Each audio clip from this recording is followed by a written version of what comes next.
શ્રોતાજનો પોતાનું સ્થાન અલંકૃત કરી શકે છે।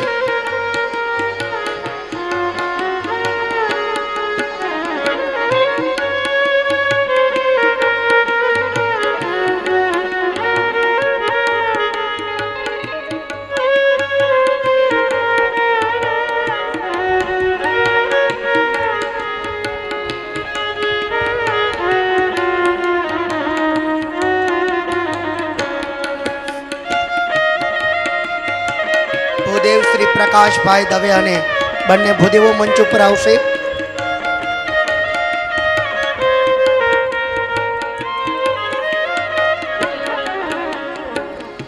पतझड़ है मेरा जीवन बन के बहार आजा,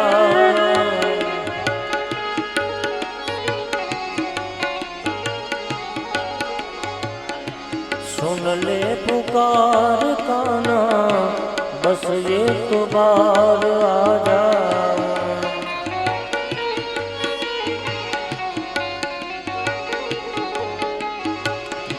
પ્રકાશભાઈ અને ભાવિકભાઈ બંને ભૂદેવોનું बेचन मन के तुम ही आराम मुरली वाले, मुझे चरणों से लगा ले मेरे श्याम मुरली वाले।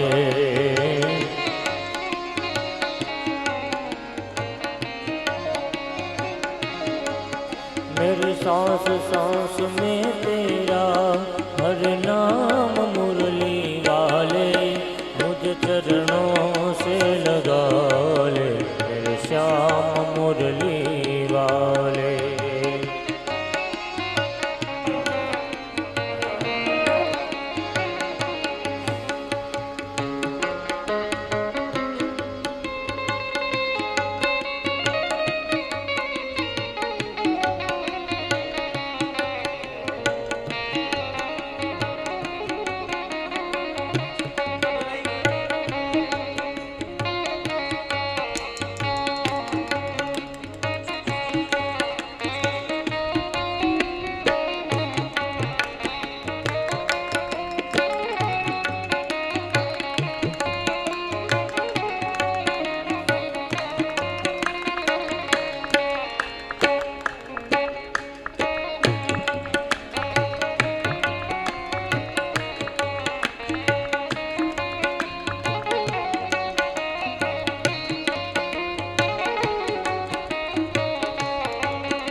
तुम हो दया के सागर, जन्मों की मैं हूँ प्यासी।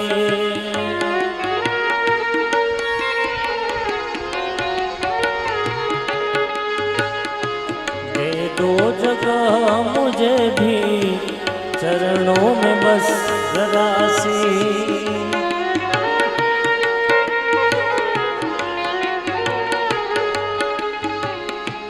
तुम हो दया के सागर, जन्मों की मैं हूँ प्यासी।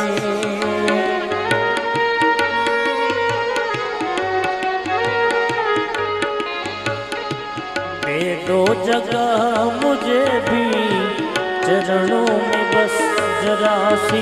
सुबह तुम ही हो, तुम ही हो, सुबह तुम ही हो, तुम ही हो मेरी शाम मुरली वाले, मुझे चरणों से लगा ले मेरे श्याम मुरली वाले।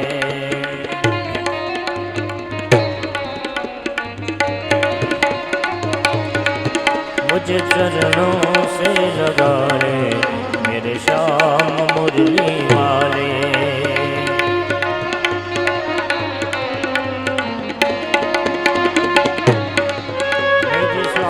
सांस में तेरा हर नाम मुरली वाले, मुझे चरणों से लगा ले श्याम मुरली वाले।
થોડી ક્ષણો માટે રામાશ્રય કરીશું. રામ નામ દેતા હૈ સબકો આરામ, સબકો આરામ. પ્રેમ મુદિત મન સે કહો રામ રામ રામ. राम नाम देता है सबको आराम, सबको आराम. प्रेम मुदित मन से कहो राम राम राम. राम नाम देता है सबको आराम, सबको आराम. प्रेम मुदित मन से कहो राम राम राम.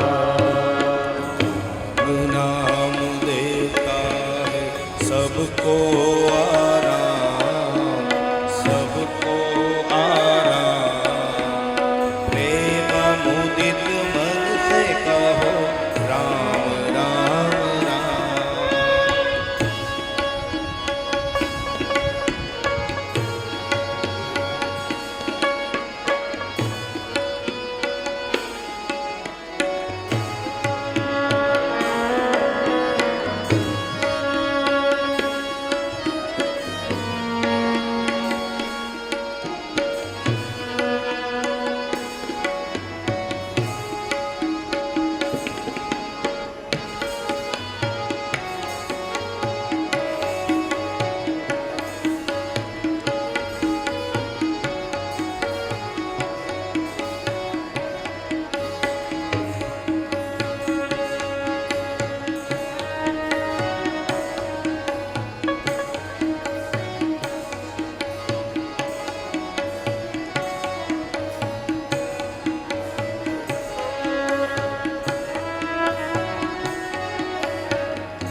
कटे दुख मिटे लेत राम नाम।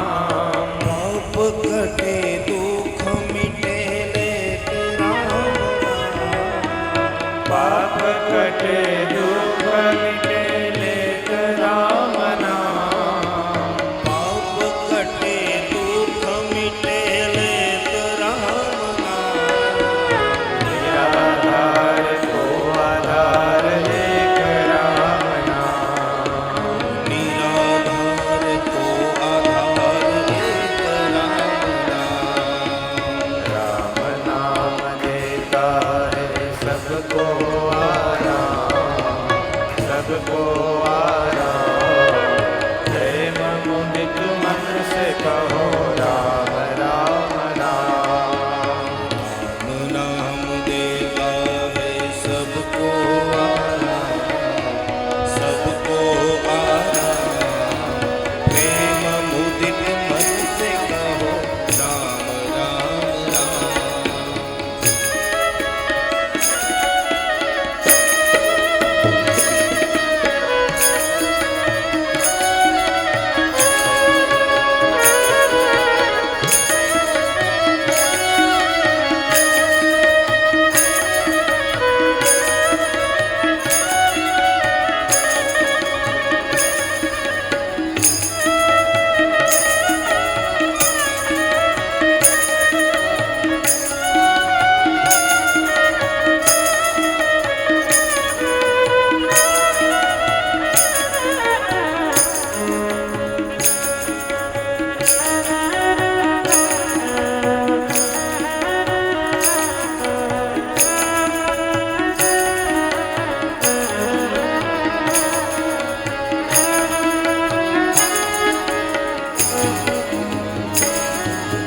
परम गोप्य परम इष्ट मंत्र राम नाम। परम गोप्य परम इष्ट मंत्र राम नाम। परम गोप्य परम इष्ट मंत्र राम नाम। परम गोप्य परम इष्ट मंत्र राम नाम। काशी मरत मुक्त करत एक राम नाम। काशी मरत मुक्त करत एक राम नाम। राम नाम देता है सबको आराम, सबको आराम। प्रेम मुदित मन से कहो राम राम राम। राम नाम देता है सबको आराम, सबको आराम। प्रेम मुदित मन से कहो राम राम राम।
दिव्य राम नाम। समुद्र सुखद नाव दिव्य राम नाम। भव समुद्र सुखद नाव दिव्य राम नाम। समुद्र सुखद नाव दिव्य राम नाम। शंभु हृदय सदा जपत एक राम नाम। शंभु हृदय सदा जपत एक राम नाम। राम नाम देता है सबको आराम, सबको आराम। प्रेम मुदित मन से कहो राम राम राम। राम नाम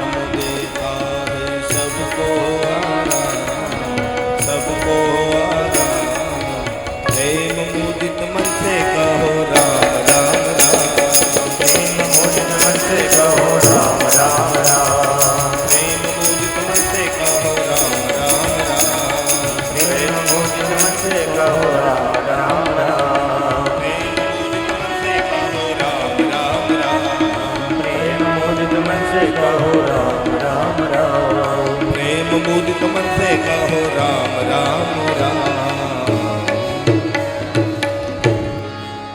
શ્રી રામચંદ્ર ભગવાન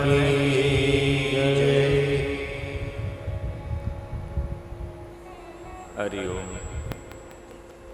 ભાગવતજીને તથા ભગવત ભક્તોને પ્રણામ સાથે સૌને જય શ્રી કૃષ્ણ. આજે વામન જયંતિ, એમાં પણ મધ્યાહન કાલે અભિજીત મુહૂર્તમાં વામનજીનો પ્રાદુર્ભાવ આપણી કથામાં થઈ ગયો. એક યજ્ઞ થઈ રહ્યો છે, એમાં અતિથિના રૂપમાં એક બ્રાહ્મણ બાળક પધારે છે. બલિ પોતાની જાતને ભાગ્યશાળી માને છે. એમ આપણા જ્ઞાન યજ્ઞમાં પણ બે ઋષિકુમારો પધાર્યા છે. બંને ભાગવતના પ્રવક્તાઓ છે, શ્રી પ્રકાશભાઈ અને શાસ્ત્રીજી, બંને લોકો. એટલે મને એવું લાગે કે છક પરિવારનો યજ્ઞ પણ પરિપૂર્ણ થઈ ગયો. ભૂદેવો પધાર્યા છે. એમાં જ્યારે વેદજ્ઞ બ્રાહ્મણ પધારે ત્યારે સમજવાનું એ દિવસ આપણા જીવનનો ઉત્તમ દિવસ છે. એ પણ ઓચિંતા પધારે. માને કહે છે કે નર્મદા નદીના ઉત્તર તટ ઉપર ભૃગુ કચ્છમાં ભૃગુવંશી ઋત્વિજો શ્રેષ્ઠ યજ્ઞનું અનુષ્ઠાન કરી રહ્યા છે. તો સાક્ષાત હું ત્યાં જઈ અને આપના બાળકો માટે હું માગી આવું છું બધીમાં. અને એક મા માટે ભગવાન વિરાટ પુરુષ વામન બનીને જાય છે. અહીંયા ઘણા બધા અર્થ કરી શકીએ આપણે, પણ એક સ્થૂળ અર્થ લઈએ કે ભગવાન બલિનો અહંકાર દૂર કરવા માટે, અહંકારીઓને પછાડવા માટે નાનું બનીને જ જવું પડે. અને માગવા વાળો વ્યક્તિ હંમેશા નાનો બનીને જ જાય. એટલે ભગવાન વામનજી જાય છે, ત્યાં તો એવું લાગે જ્યારે સૂર્ય ઉદિત થયો હોય, એકદમ તેજ આવતું હોય એવું લાગ્યું છે. ઋત્વિજો, યજમાનો, સભાસદો બધા લોકો એમ નિસ્તેજ થઈ ગયા કે આ શું આવે છે. ક્યાંય યજ્ઞનું દર્શન કરવા સૂર્ય તો નથી પધારતા ને, અગ્નિદેવ તો નથી પધારતા ને, સનત કુમારો તો નથી ને, એવું વિચારવા માંડ્યા છે. ભૃગુપુત્ર શુક્રાચાર્યજી પોતાના શિષ્ય મંડળી સાથે આ પ્રમાણે કલ્પના કરી રહ્યા હતા. ત્યારે પ્રવેશ કર્યો છે વામનજીએ. ઇત્થં સશિષ્યે સુભૃગુષ્વને કથા વિતર્ક્યમાણો ભગવાન સ વામનઃ.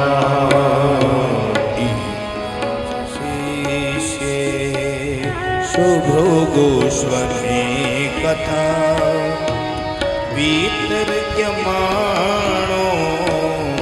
ભગવાન વામનઃ. ચક્રમ સદંડમ સજલમ કમંડલમ ચતુરંશદંડમ સજલમ કમંડલમ. વિવેશબીભ્રમેઘવાટમ વિવેશબીભ્ર અયમેઘવાટમ. ઇત્થં સશિષ્યે સુભૃગુષ્વને કથા તમ સશિષ્યે શુભૃગુષ્વને કથા વિતર્ક્યમાણો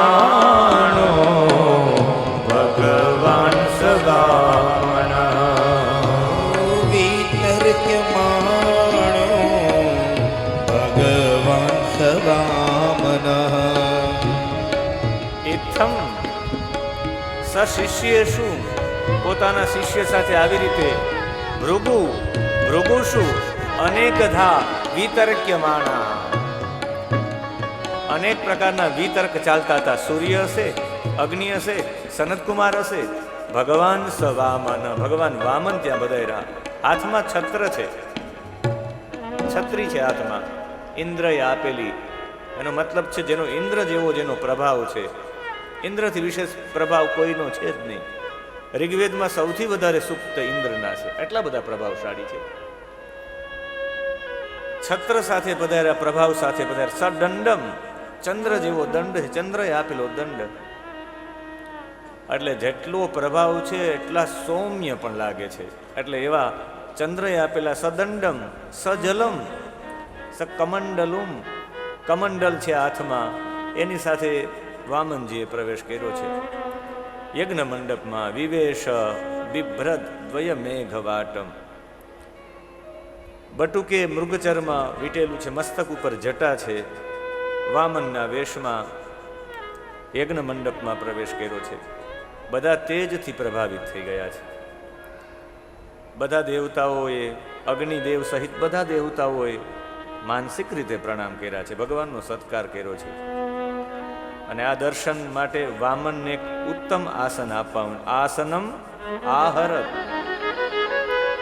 આસન આપ્યું છે, સ્વાગત વચનોથી અભિનંદન કર્યા છે, ચરણ પખાડ્યા છે, વામનજીની પૂજા કરી છે પાદ પ્રક્ષાલન સાથે. તત્પાદ શૌચમ જન કલ્મષાપહમ. અને પછી તો બલિએ પોતે કહ્યું છે કે આજ મારો યજ્ઞ છે એ પરિપૂર્ણ થયું, મારું કુળ પવિત્ર થયું, મારા પિતૃઓ તૃપ્ત થયા. અદ્ય સ્વિષ્ટ ક્રતુ અયમ, આજ આપ મારા યજ્ઞમાં પધાર્યા છો, આજ સફળ થઈ ગયું મારું જીવન. અને હે દેવતાઓ, યજ્ઞ કરવાથી, અગ્નિમાં આહુતિ આપવાથી જે ફળ મળે છે બહુ સ્પષ્ટ રીતે અહીંયા કહ્યું છે. યથા અગ્નયો મે સુહૂતા યથા વિધિ દ્વિજાત્મજ ત્વચ્ચરણાવને જનૈ. જેટલી યજ્ઞમાં આહુતિ આપવાથી પુણ્ય મળે, જેટલું જ પુણ્ય યજ્ઞ કરવાથી, અગ્નિમાં આહુતિ આપવાથી ફળ મળે, એટલું જ અનાયાસે કોઈ ભૂદેવ આવે ને એનું પૂજન થઈ જાય, એટલું જ પુણ્ય એટલું મળે. ઓ ચિંતા આવી જાય. તો આપ અતિથિના રૂપમાં પધાર્યો છે. એક અભ્યાગત હોય, એક મહેમાન હોય ને એક અતિથિ હોય, ત્રણેયમાં ફરક છે. એક તમને જાણ કરીને આવે મહેમાન, તમારો જાણીતો તમને જાણ કરીને આવે મહેમાન કહેવાય. પછી અજાણ્યો વ્યક્તિ આવે, પણ અજાણ્યો વ્યક્તિ જાણ કરીને આવે એ અભ્યાગત કહેવાય. અને જાણીતો પણ ન હોય ને જાણ કરાવીને આવે એ તો ઉભો. ત્યાં એક વામનજી આવ્યા હતા, અહીંયા બે ભૂદેવો પધાર્યા છે. અનાયાસે ફળ મળી જાય, ઓચિંતા. અને પૃથ્વીને પવિત્ર કરી નાખે છે આપના ચરણો. હે બ્રાહ્મણ કુમાર, એવું જણાય છે આપ કંઈક ઈચ્છાથી આવ્યા છો. આનો મતલબ છે કે પૂર્વમાં માણસની ઈચ્છા હોય ચહેરા ઉપર વ્યક્ત થઈ જતી હતી. યદ ભટો વાંછસી તત્ પ્રતિચ્છમ્મે. મને એવું લાગે તમને કંઈક ઈચ્છાથી આવ્યા છો. જે કંઈ ઈચ્છતા હોય કયો. ગાય જોઈએ, ગામ, કાંચનમ સોનું જોઈએ, ગુણવત ધામ કે સમૃદ્ધિ વાળું ભવન જોઈએ, તમારે મૃષ્ટમ અન્ન જોઈએ, વિપ્રકન્યામ બ્રાહ્મણની કન્યા જોઈએ, ગ્રામાન ગામ જોઈએ, તુરગાન ઘોડાઓ જોઈએ, શું જોઈએ તમે બોલો. વામનજીના શબ્દો હતા કે બસ મારે બીજું કંઈ નથી જોતું, પણ તમારા કુળમાં તો ન એતસ્મિન કુલે કશ્ચિત નિસત્વ કૃપણ પુમાન. તમારા કુળમાં કોઈ કૃપણ વ્યક્તિ જ નથી થયા. તમારા પિતાજી વિરોચન બ્રાહ્મણો માટે જેણે પોતાનું શરીર આપી દીધું, બ્રાહ્મણોએ શરીર માંગ્યું અને શરીર આપી દીધું. તમારા દાદા પ્રહલાદ, જેની પાસે ભગવાન સ્વયં રોયા કે માફ કરજો હું મોડો થયો છું, એના તમે સંતાન છો. હવે તમારા વિશે તો મારે શું કહેવું, પણ વામન પુરાણમાં 91મા અધ્યાયમાં શા માટે વામનજી પધાર્યા હતા એનો ભાવ વામનજીએ પ્રગટ કર્યો છે. મારા ગુરુના ગુરુ, પરમ ગુરુ મારા ગુરુના ગુરુ પધારે છે. ગુરુર મદીયસ્ય ગુરુ તસ્ય. મારા ગુરુના પણ ગુરુ ત્યગ્નિ પરિગ્રહ, એ અગ્નિને ધારણ કરેલા છે, અગ્નિહોત્રી છે. અને જ્યાં પણ જાય તો અગ્નિહોત્ર સાથે લઈને જાય. અને પારકી ભૂમિમાં અગ્નિહોત્રનું અગ્નિ સ્થાપન નથી કરતા. ન સ ધારયતે ભૂમ્યામ પારક્યામ જાત વેદસમ. બીજાના ભૂમિમાં એ પોતાનો અગ્નિ સ્થાપિત નથી કરતા. એટલે આપ મને એ અગ્નિનું સ્થાપન કરવા માટે, જે ઇષ્ટિકા રાખવા માટે, જે ગાર્હપત્યનો અગ્નિ હોય એને સ્થાપવા માટે આમ જોવા જઈએ તો આ વ્યાસપીઠ છે ને, એટલી એની ઇષ્ટિકા હોય. એટલી 3 પગલા પૃથ્વી જોઈએ, એ તમે મને દાનમાં આપો. અને મારે કંઈ જોતું નથી, હું તો મારા ગુરુને આપી દઈશ. એ મારે ઘરે પધારે એટલે જ, બીજું એના સિવાય કાંઈ નહીં. આમણે કહ્યું કે એ તો આપીશ જ, બીજું કંઈક માગો. ત્યારે બહુ સ્પષ્ટ રીતે કહ્યું કે સાચો વિદ્વાન વ્યક્તિ એ કહેવાય, નૈન પ્રાપ્નોતિ વૈ વિદ્વાન યાવદ અર્થ પ્રતિગ્રહ. જરૂરિયાતથી વધારે દાનનો સ્વીકાર ન કરે એને જ વિદ્વાન કહેવાય. એટલે મારી જરૂરિયાત એટલી જ છે, આપનો ભાવ સાચો છે પણ મને માફ કરજો. એમણે આ સમયે બટુકને કહ્યું કે ભલે કાંઈ વાંધો નહીં, હું પૃથ્વી આપું છું 3 ડગલા. અને આપવા માટે જાય ત્યારે કહે છે, ભગવાનની કૃપા આપણી ઉપર ક્યારે થઈ ગણાય? જ્યારે તમારી પાસે એટલી બધી વસ્તુઓ હોય છતાં પણ ઘમંડ ન આવે તો સમજવાનું કે ભગવત કૃપા થઈ ગઈ છે. જન્મ કર્મ વયો રૂપ વિદ્યેશ્વર્ય ધનાદિભિ યદ્યસ્ય ન ભવેત સ્તંભ તત્રાયમ મદ અનુગ્રહ. ભગવાનનો અનુગ્રહ સમજવાનો. તમારી પાસે કુલીનતા હોય, ઊંચા કુળમાં જન્મ થયો હોય, સારું કર્મ હોય, સારી અવસ્થા હોય, સારું રૂપ હોય, સારી વિદ્યા હોય, એટલું મોટું ઐશ્વર્ય, પ્રતિષ્ઠા એટલી બધી હોય, એટલું બધું ધન હોય ને જો તમારી અંદર ઘમંડ ન આવે તો સમજવાનું આને નામ છે ભગવત કૃપા. કૃપા એમનું નામ કહેવાય. સમજાવે એવા શુક્રાચાર્યજી કે આ બીજો કોઈ નથી, માયા માણવકો હરિ છે. આ સાક્ષાત હરિ છે, હમણાં બધું લઈ લેશે. ઋગ્વેદ એવું કહે છે કે શરીર વૃક્ષ છે અને આ શરીરમાંથી નીકળતા ફળ એટલે જ્ઞાન, વૈરાગ્ય, આ બધા એના ફળો છે. દાન, આ બધા એના ફળો છે. શરીર જ નહીં રહી તો હમણાં શરીર માગી લેશે. ને અમને કહ્યું કદાચ એમને મારું શરીર માગવું હોય તો ભલે માગે. એક બ્રાહ્મણના બાળક મારી પાસે જો કદાચ ને માગશે તો એ હું આપવા માટે તૈયાર છું, અને પોતે આપવા માટે હું શરીર આપવા માટે પણ તૈયાર છું. આ રીતે પોતે તૈયાર થઈ ગયા છે. આમણે વારંવાર સમજાવ્યા છે કે તમે હજુ પણ મોટી એક ભૂલ કરો છો, હજુ સમજી જાઓ. સંકલ્પ કરતા પહેલાં યજમાનનું કલ્યાણ થાય એવું દરેક પોતાના ભૂદેવોએ વિચાર કરવો જોઈએ. અને એમને પાછા સમજાવ્યા છે કે હજુ તમે જો પલટી જાશો તો એ વાંધો નહીં આવે. આમણે કહ્યું કે ના, હવે તો હું કોઈ રીતે ફરી જ ન શકું. એવા માટે ન ફરી શકું કે બ્રાહ્મણની આગળ એક વખત સંકલ્પ કરી અને પછી હું બદલી ન શકું. અને કદાચ ને જો હું બદલું તો ખરા અર્થમાં વિપ્રલંભનો મને દોષ લાગુ પડે. શુક્રએ નીતિના 2 શ્લોકો જણાવ્યા છે કે 5 રીતે ધનનો ઉપયોગ કરી શકાય. તમે આવી રીતે દુરુપયોગ ન કરો. 8 જગ્યાએ ખોટું બોલો તો એ ખોટું છે પણ નિંદની નથી, બદલી જાઓ. આમણે કહ્યું નરકમાં પડું કે ગમે ત્યાં પડું, કોઈ પણ રીતે હું બદલીશ નહીં. ને અંતે ગુરુનું ન માનવાના કારણે સ્કંદ પુરાણમાં માહેશ્વર ખંડમાં કથા છે 18મા અધ્યાયમાં. આ જુગારી હોય બલિ પૂર્વજન્મમાં, અને પૂર્વજન્મમાં જુગારી હોય એમાં ભૂલથી એક દિવસ એના મૃત્યુ સમય પહેલાં હાથમાં ફૂલ લઈને જતો હોય, માળા લઈને જતો હોય, ચંદન લઈને જતો હોય ને રસ્તામાં એ પડે પથ્થર ઉપર ને ત્યાં શિવલિંગ ઉપર બધું એમનેમ પડી જાય. આને ક્યાંક સાંભળ્યું હોય કે ભગવાન શિવજીને અર્પણ થઈ ગયું તો શિવાર્પણમ બોલી જવું તો એનું પુણ્ય છે. મૃત્યુ પહેલાં બોલી ગયો શિવાર્પણમ. ચિત્રગુપ્ત પાસે જઈને પૂછ્યું છે કે આનું પુણ્ય શું છે, કે એક જ પુણ્ય છે, બાકી બધા પાપો છે. શિવજીને અર્પણ અનાયાસે થઈ ગયું ને બોલાઈ ગયું શિવાર્પણમ. એના પુણ્ય માટે શું કરવું? ઇન્દ્રાસન મળે એમને 3 ઘડી માટે. કહ્યું કે પેલા પાપ ભોગવવા માગે છે કે પુણ્ય? કે પુણ્ય જ ભોગવી લઉં પહેલા. 3 ઘડી માટે મને ઇન્દ્રાસન આપો. ઇન્દ્રાસન ઉપર જેવા બેસી ગયા, વશિષ્ઠ બોલાવીને કામધેનુ ગાય આપી દીધી. કૌંડિન્ય ઋષિને બોલાવીને કલ્પવૃક્ષ આપી દીધું, ઉચ્ચશ્રવા નામનો ઘોડો વિશ્વામિત્રને આપી દીધો છે, ઐરાવત અગસ્યજીને આપી દીધો છે, ચિંતામણી ગાલવ ઋષિને આપી દીધો છે, અને ઇન્દ્રાસન ઉપર તુલસી પત્ર રાખીને કૃષ્ણાર્પણ મસ્તુ કહી દીધું છે.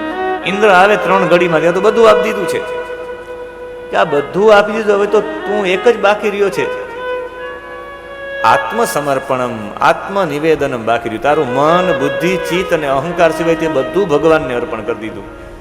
હવે તારે આગલો જન્મ જે મળશે એમાં તું મન, બુદ્ધિ, ચિત્ત અને અહંકાર એ ચારેય તું અર્પણ કરી શકે. એ ચારેયને અંતઃકરણ ચતુષ્ટયમ કહેવાય, અને એ જ આત્મનિવેદનમ છે. આત્મનિવેદનનો મતલબ આત્મા અર્પણ કરવો એમ નહીં. આત્માનો ત્યાં મતલબ થાય, આત્મા એટલે મન, અને મનનો મતલબ થાય મન, બુદ્ધિ, ચિત્ત, અહંકાર. એ ચારેયનો વાસ આની અંદર છે, એટલે મસ્તક અર્પણ કરવું છે. એટલે આ માયના છે ને ત્યારે ગુરુજીએ શ્રાપ આપ્યો કે જા તું ઐશ્વર્ય ભ્રષ્ટ થઈ જાય. ગુરુજી જતા રહ્યા, શુક્રાચાર્ય જતા રહ્યા. એમને કહ્યું કે મને પણ સંકલ્પ આવે છે, લાવો સંકલ્પ હું કરાવી દઉં છું. અને સંકલ્પ કરાવ્યો છે વામનજી. ઓમ વિષ્ણુર વિષ્ણુર વિષ્ણુ શ્રીમદ ભગવતો મહાપુરુષસ્ય વિષ્ણો આજ્ઞયા પ્રવર્તમાનસ્ય અદ્ય બ્રહ્મણો દ્વિતીયે પરાર્થે. સંકલ્પ કરાયો છે. સમાગતાય માણવકાય બટુકાય બ્રહ્મચારિણે તસ્ય સંમિતાની ત્રીણી પદાની ભૂમિ દાસ્યે તેન કર્માધીશ પ્રિયતા. સંકલ્પ કરાવી દો. સમાગતાય માણવકાય બટુકાય બ્રહ્મચારિણ તસ્ય સંમિતાની ત્રીણી પદાની ભૂમિ દાસ્યે. સંકલ્પ કરાયો, પણ એ સંકલ્પ ભાગવતજીમાં તો એટલું જ છે, પણ બૃહદ નારદીય પુરાણમાં કથા છે કે પાણીની નાની એવી જારી જે હતી એમાં ડેટકો બનીને આવી ગયા શુક્રાચાર્ય, કે જલ આવે તો સંકલ્પ થાય ને. સંકલ્પ જલ વિના થાય જ નહીં. બધા કહે ને મેં માનસિક સંકલ્પ કરી લીધો. સંકલ્પમાં માનસિક સંકલ્પ ન ચાલે, પૂજા માનસિક હાલે, સંકલ્પ માનસિક ન ચાલે. એવા માટે ન ચાલે કે સંકલ્પમાં જલની આવશ્યકતા રહેવી જ જોઈએ. તમે સંકલ્પ બોલો, એના તરંગો છે, એના તરંગો જલ ગ્રહણ કરવું જ જોઈએ. જલ સૌથી વધારે તરંગોને ગ્રહણ કરે છે, ને એ જલ તમે જ્યારે અર્પણ કરો ભૂમિ ઉપર, ત્યારે ભૂમિ ઉપર કરેલું તમે કરેલો સંકલ્પ, તમારે જો નિષ્કામ સંકલ્પ કરવો હોય તો એ અર્પણ કરવો જ પડે. બાકી જો તમે અર્પણ ન કરો, જલ સ્વાભાવિક ભૂમિ ઉપર પધરાવવાથી એ સમષ્ટિનો થઈ જાય છે. વ્યષ્ટિનું કાર્ય નહીં, સમષ્ટિનું કાર્ય થઈ જાય. એટલે જલ હોવું જ જોઈએ. એ વચ્ચે આવી ગયા ડેટકો બનીને દર્ભની એક સળી લઈ. બૃહદ નારદી પુરાણમાં કથા છે 17મા અધ્યાયમાં પૂર્વ ખંડમાં. આમ કરીને જેવી સળી અંદર મોકલે છે તો એની એક આંખ ફૂટી જાય શુક્રાચાર્યની. શુક્રાચાર્ય એક આંખે કાણા છે એવું ન કહી શકાય, પણ એની દ્વૈત ભાવના હતી, દ્વિધાત્મક મન હતું. એક તરફથી વિચારતા હતા કે મારા યજમાનનો પક્ષ લઉં, એક તરફથી વિચારતા હતા ના ભગવાનનો પક્ષ લઉં, અને પછી છેલ્લે વિચાર્યું હસ્તી પદે સર્વાણી પદાની, હાથીના પગમાં બધું આવી જાય. ભગવાનનો પક્ષ લેવા દે એટલે એક જ દ્રષ્ટિવાળા થઈ ગયા, એટલે એક આંખવાળા. અને પછી સંકલ્પ કરાયો અને કહ્યું કે નાપી લ્યો 3 પગલાઓ. અને એ 3 પગલાઓમાં તો એક ચરણમાં તો બધું માપી લીધું ભગવાન, આખું સ્વર્ગ માપી લીધું છે. બીજું ચરણ માટે ભગવાને બીજો પગ ઊંચો કર્યો, બીજા ચરણની અંદર તો આખી પૃથ્વી માપી લીધી છે. અને ત્રીજું ચરણ ક્યાં પધરાવું એમ કહ્યું ત્યારે એની પત્ની વિંધ્યાવલીને કહ્યું કે આપનું મસ્તક ઝુકાવી દો. અને ત્રીજું ચરણ મૂકવા જાય ત્યાં તો ડર લાગ્યો ગરુડને, ક્યાંક મારા પ્રભુને સાથે યુદ્ધ ન કરે. ગરુડે વરુણ પાસ લઈને ગરુડજી આવ્યા છે.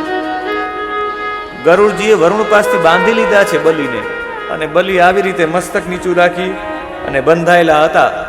અને ત્યારે દેવ મંડળીઓએ પૂજન કરતા કરતા વૃક્ષરાજ જાંબુવાન ભેરી વગાડતા વગાડતા દોડીને કહેવા માંડ્યા મારા પ્રભુનો વિજય થયો, મારા પ્રભુનો વિજય થયો, મારા પ્રભુનો વિજય થયો. અને જાંબુવાન ત્યારના હતા, એ વામન અવતારમાં હતા, રામ અવતારમાં પણ હતા અને કૃષ્ણ અવતારમાં પણ હતા.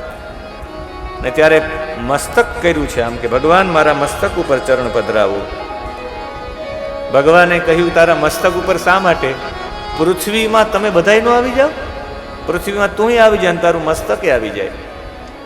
ત્યારે ભગવાનને કહ્યું કે ભગવાન મકાન મોટું કે મકાનનો માલિક મોટો? ભગવાન કહે મકાનનો માલિક મોટો. પલંગ મોટો કે પલંગ ઉપર સુવાવાળો મોટો? ભગવાને કહ્યું પલંગની ઉપર સુવાવાળો. ભગવાન ભોગ્ય મોટા કે ભોગતા મોટા? ભગવાને કહ્યું ભોગતા. પ્રભુ ધન મોટું કે ધનવાન મોટો? ભગવાને કહ્યું ધનવાન મોટો.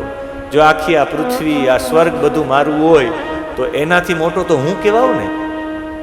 એટલે જ્યારે તમે મને મારી ઉપર ચરણ પધરાવો એટલે હું તમારો થાવ એટલે આ બધું તમારું થઈ જાય પ્રભુ. અને આ મસ્તકમાં મન બુદ્ધિ ચિત્ત અને અહંકાર રહ્યા છે.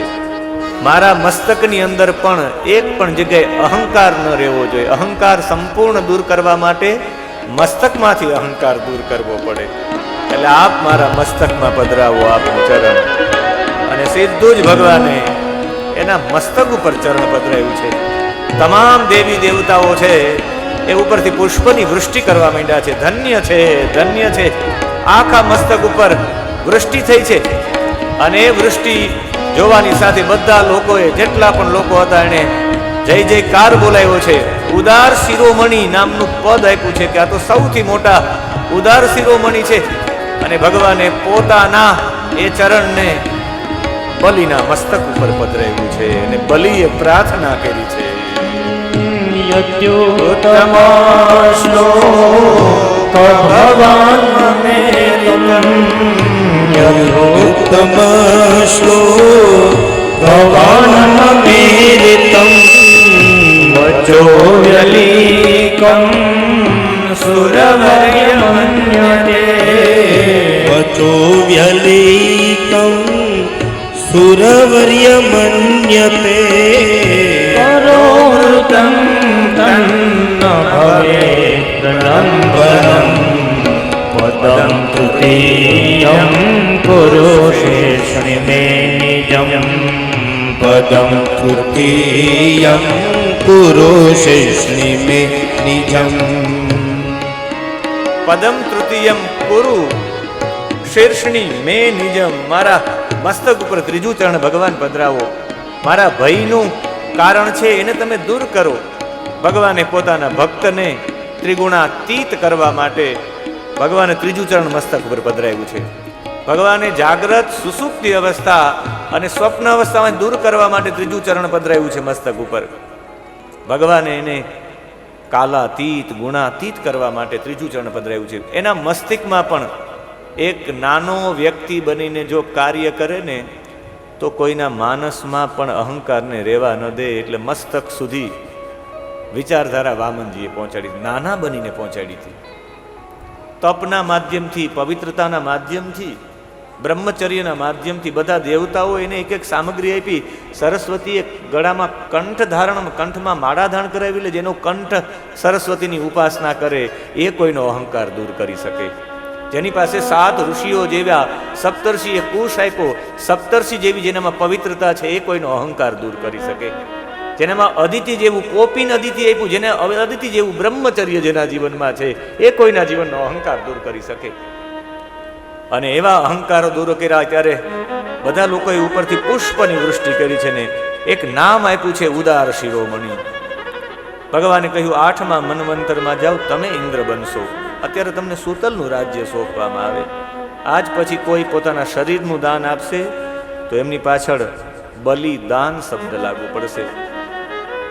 અને પછી તો ભાગવતજીમાં કથા નથી, સ્કંદ પુરાણમાં કથા છે કે સૂતલમાં 52 દ્વારો છે. ભગવાન દ્વારપાલના રૂપમાં પણ એમની પાસે ગયા. અને એમના પછી મત્સ્ય નારાયણની કથા છે.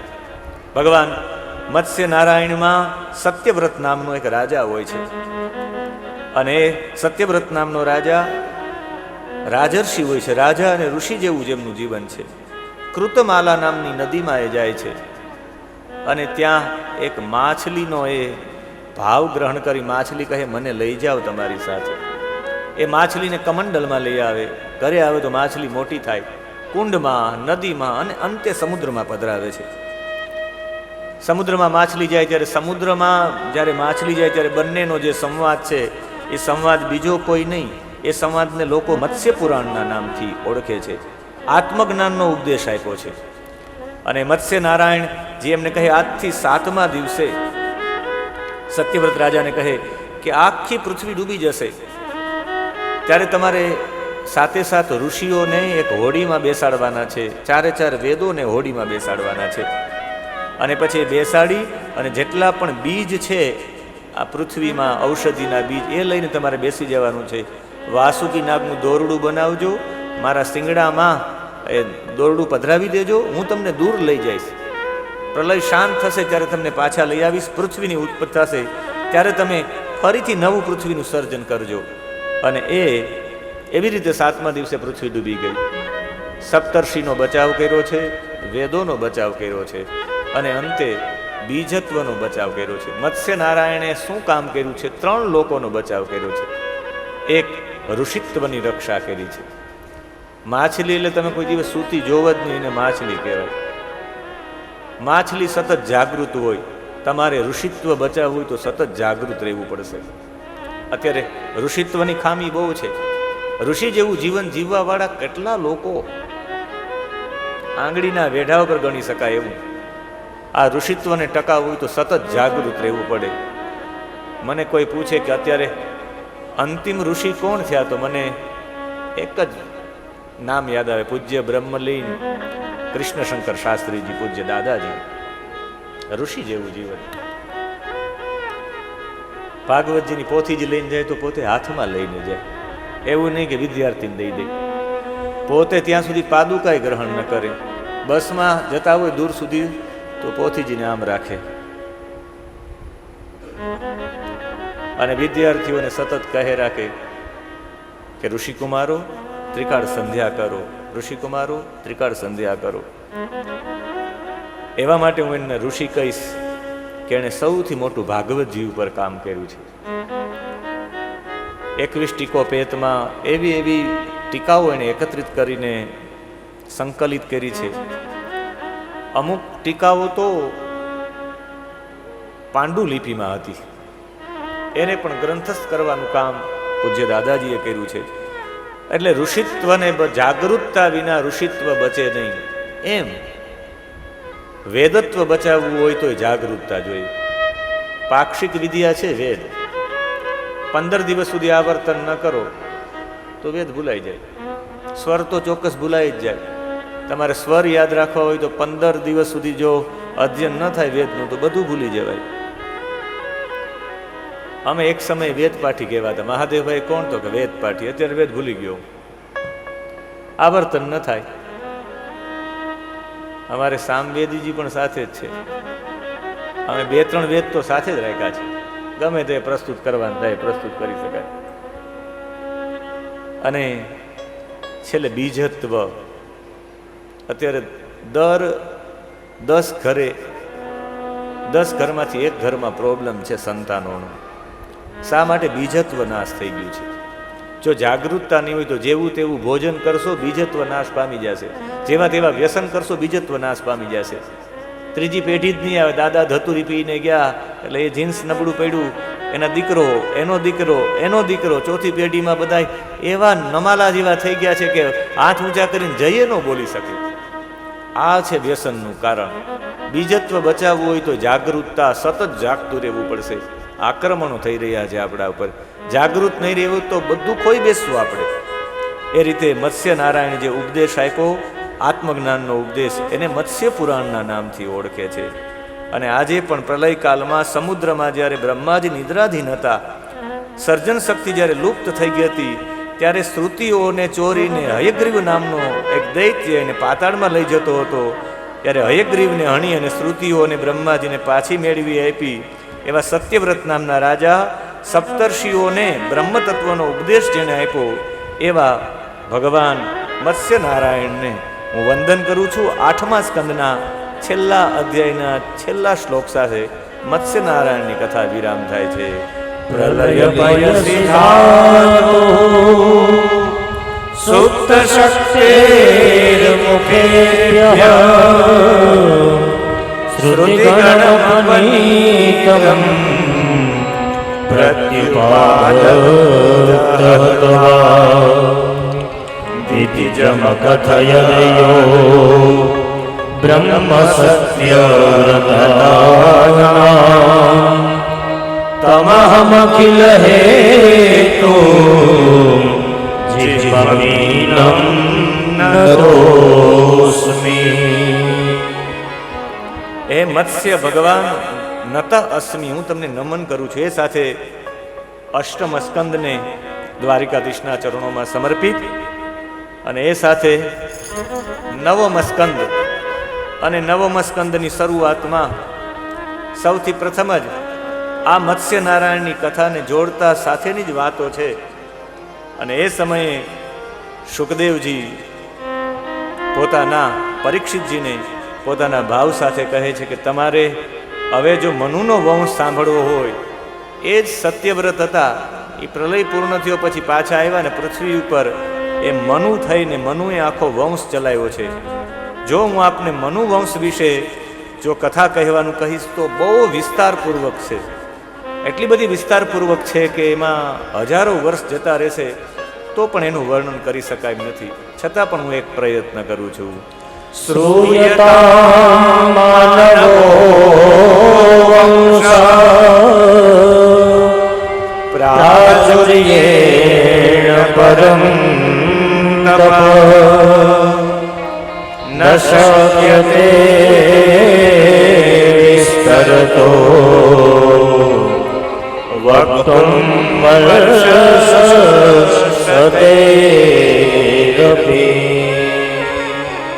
નવમ સ્કંદમાં વંશાવલી છે. 24 અધ્યાય છે નવમ સ્કંદમાં. એમાં 13 અધ્યાય સૂર્યવંશના છે અને 11 અધ્યાય ચંદ્રવંશના છે. 2 વિભાગમાં છે. અને મનુનો વંશ હું સંક્ષેપમાં કહું છું. નારાયણની નાભીમાંથી ફરી નારાયણ ઉત્પન્ન થયા પ્રલય પછી. એની નાભીમાંથી કમળ, કમળમાંથી બ્રહ્માજી.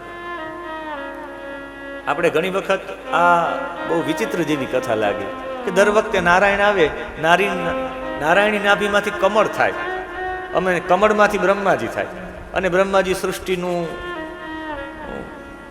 આગળ આરંભ કરે, સૃષ્ટિનું વિસ્તાર કરે. ખરેખર આમ નારાયણ હશે ને એમાંથી કમળ નીકળે ને એમાંથી બ્રહ્માજી નીકળે ને ખરેખર આવું થતું હશે, આપણે એવું થાય. પણ નારાયણ એટલે પરમ તેજ, અને પરમ તેજમાંથી કમળ ઉત્પન્ન થાય. કમળ એટલે કોમળતા, અને કોમળતા એટલે પ્રકૃતિ. એ પુરુષમાંથી પ્રકૃતિ અલગ થાય અને એકમાંથી એકોહમ બહુશ્યામમ, એકમાંથી પ્રકૃતિ અલગ થાય તો એ સૃષ્ટિનું નિર્માણ થાય. સૃષ્ટિના નિર્માણ માટે એકમાંથી 2 થવું જ પડે, તો જ એકમાંથી 2 થાય તો જ સૃષ્ટિ થાય. અત્યારે પણ 2 જણ હોય તો સૃષ્ટિ થાય. અને એ 2 જણ છે, એ 2 જણ એ બંનેમાં ઈ દ્વૈતમાં અદ્વૈત થાય ને ત્યારે સૃષ્ટિનો આરંભ થાય. ઈ દ્વૈતનું અદ્વૈત એ જ બ્રહ્માજી. અને એ બ્રહ્માજીથી મરીચીના પુત્ર કશ્યપ, કશ્યપ અને અદિતિથી વિવસ્વાન નામના સૂર્ય થયા. એ સૂર્યના લગ્ન સંજ્ઞા દેવી સાથે થયા. સંજ્ઞા દેવીથી સંતાન થયા અને 3 સંતાન થયા. 2 જુડવા થયા, યમ અને યમી. 1 શ્રાદ્ધદેવ મનુ થયા. અને આ શ્રાદ્ધદેવ મનુ દ્રવિડ દેશના અધિપતિ સત્યવ્રત જ હતા. એ પૂર્વના સત્યવ્રત એ શ્રાદ્ધદેવ મનુ હતા. એ શ્રાદ્ધદેવ મનુ વૈવસ્વત મનુ પણ લોકો એના એ નામથી ઓળખે છે. એણે શ્રદ્ધાદેવી સાથે લગ્ન કર્યા. શ્રદ્ધાદેવીથી સંતાન ન હતું. એણે પુત્રકામેષ્ટિ યજ્ઞ કર્યો છે, વશિષ્ઠ પાસે કરાયો છે. શ્રદ્ધાદેવીએ દીક્ષા લીધી અને દીક્ષામાં ખાલી દૂધ જ પીસ એવો સંકલ્પ કર્યો છે. અને યજ્ઞમાં સંકલ્પ કર્યો કે અમને પુત્રની પ્રાપ્તિ થાય. પણ યજ્ઞના બીજા દિવસે શ્રદ્ધાદેવીએ હોમ કરનારા બ્રાહ્મણોને પ્રાર્થના કરી કે મારી વિનંતી છે આપને, મારે દીકરો નહીં, મારે દીકરી જોઈએ છે. તમે મંત્રના હોમ સમયે દીકરીનો વિચાર કરજો. જેવા હોતાઓ હોય, જેવો હોમ કરતા હોય ને ત્યારે જેવો વિચાર કરવામાં આવે ને એવા જ એનું ફળ મળે. એટલે મોટા ભાગના મોટા યજ્ઞોમાં બ્રાહ્મણ સિવાય અન્ય કોઈને આહુતિ આપવા માટે કોઈ બેસાડે નહીં. એવા માટે ન બેસાડે કે એ કંઈક નબળો વિચાર કરી નાખે તો આ લોકોએ હોમ જ્યારે કર્યો છે ત્યારે વષટકારથી હોમ આપ્યો ને હોમ આપવા સમયે દીકરીનું ચિંતન કર્યું એટલે એનાથી જે ચરુ બન્યો, ખીર બની, એક શ્રદ્ધા દેવી ગ્રહણ કરી. 9 મહિના પછી દીકરીનો જન્મ થયો. ઈલા એનું નામ રાખવામાં આવ્યું. શ્રાદ્ધદેવ મનુએ વિરોધ કર્યો કે નહીં, આવું ન ચાલે અને દીકરો બનાવો. ઈલામાંથી સુદ્યુમ્ન નામનો દીકરો બન્યો છે. આજે પણ પરિવર્તન થઈ શકે, સ્ત્રીમાંથી પુરુષ બની શકે, પુરુષમાંથી સ્ત્રી બની શકે.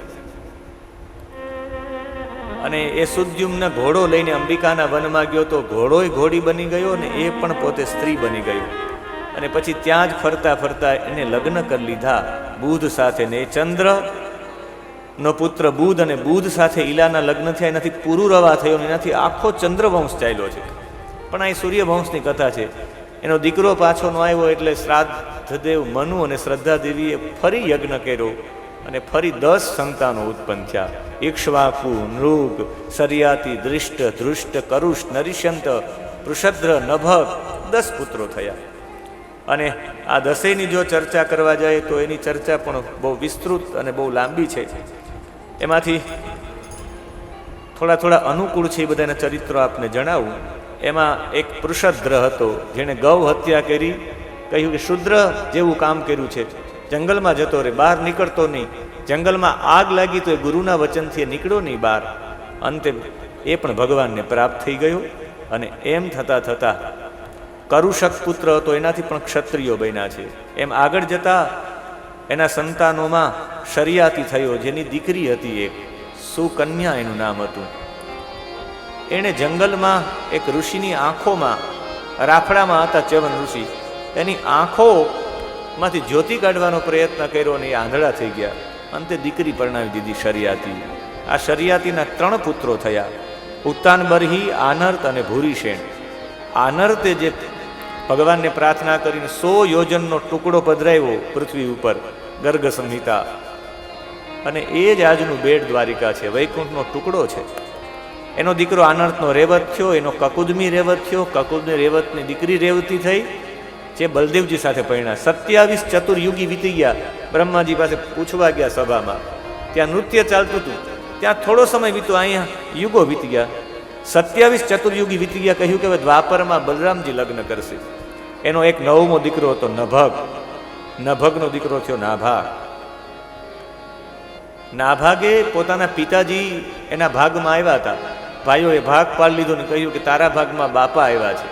એણે પિતાજીને સાંચવા તો એક યજ્ઞની પૂર્તિ થતી ન હતી. વિશ્વદેવના 2 સૂક્તો બોલી, યજ્ઞની પૂર્ણાહુતિ કરીને બધું લેવા માટે ગયા તો સાક્ષાત રુદ્રદેવ આવ્યા. રુદ્રએ પરીક્ષા કરી છે કે આ ભાગ મારો થાય છે, તમારો નહીં. તમારા પિતાજીને પૂછી આવો. પિતાજીએ કહ્યું કે અમે નક્કી કર્યું હતું દક્ષના યજ્ઞમાં કે યજ્ઞમાં જે સામગ્રી વધે એ રુદ્રનો ભાગ થાય, એટલે પાછો આપી આવો. પોતાની પાસે 1 પણ રૂપિયો ન હોવા છતાં, ભોજનનું પણ કંઈ પ્રબંધ ન હોવા છતાં પણ ન્યાયપૂર્વક કહ્યું કે માફ કરજો, મેં અનધિકૃત ચેષ્ટા કરી છે. અને મહાદેવજીએ એને બ્રહ્મજ્ઞાન પણ આપ્યું ને કહ્યું હવે પછીનો આ ભાગ જેટલું વધે એ આચાર્ય શ્રીનો થશે. એ ત્યારથી નિશ્ચિત થયું છે. અને પછી એ નાભાગને ત્યાં અંબરીશ થયા છે. 7 દ્વીપનું અપાર ઐશ્વર્ય હોવા છતાં પણ એ સ્વપ્નવત સમજતા બધું. અને સાધુમાં એની ખૂબ પ્રીતિ હતી ને રોજ માટે એટલું જ માનતા કે બસ મારું જીવન ભગવાનને સમર્પિત થઈ જાય છે. ને એ પોતે પોતાના મન કૃષ્ણના ચરણમાં રાખતા, પોતાની વાણી ભગવાનના ગુણાનું કથનમાં લગાડતા, એના હાથ હરિમંદિરની સફાઈમાં લાગે, મારા કાન ભગવાનની કથા શ્રવણ કરવા રહે, મારા નેત્ર ભગવાનના દર્શન કરવામાં રહે, મારી જીહવા ભગવત પ્રસાદ ગ્રહણ કરવામાં રહે, મારા ચરણ તીર્થયાત્રા તરફ જવાવાળા બને. અને પોતે સતત ભગવાનનું જ ચિંતન કરતા હતા. એટલે રોજ માટે એ પોતાના જીવનને ભગવાનના ચરણોમાં જેને સમર્પિત કરી દીધું હતું. સવે મનઃ કૃષ્ણ પદારવિંદયો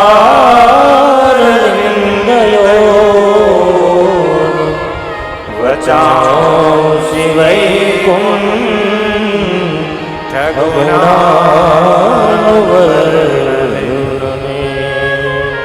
કરો હરે મંદિર માર્જનાદેશો શ્રુતિમ ચકાર